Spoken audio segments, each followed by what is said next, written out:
Saint Thomas, born in Aquino, Italy in 1225, was a prominent figure in the Christian works of his century.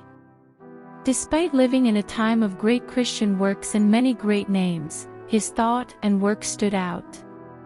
During a famine in his childhood, he provided for the poor of his neighborhood, and his father was impressed with his charitable spirit when he discovered fresh roses under his cloak.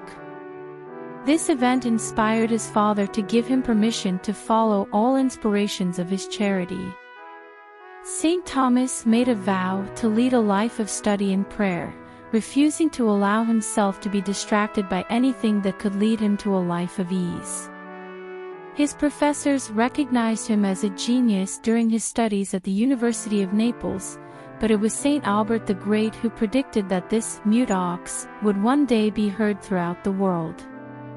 At the age of 17, Saint Thomas joined the Dominican order in Naples, but his family opposed his choice and tried to remove his holy habit on his way to Paris. They were unsuccessful, and he was imprisoned for 2 years in their castle of Rocca Secca.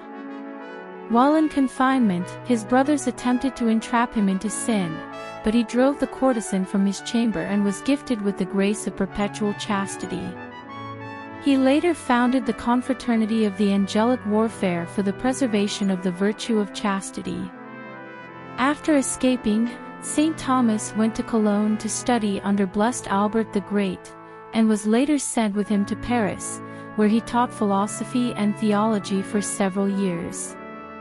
The Church reveres his numerous writings as a treasure of sacred doctrine, and has named him the Angelic Doctor to indicate that his science is more divine than human. His singular devotion to the Blessed Sacrament is evident in the office and hymns he composed for the feast of Corpus Christi. Saint Thomas died in Fossa Nuova in 1274, while on his way to the General Council of Lyons, to which he was summoned by Pope Gregory X. He was known for his unfailing gentleness and his willingness to help those who sought his wisdom.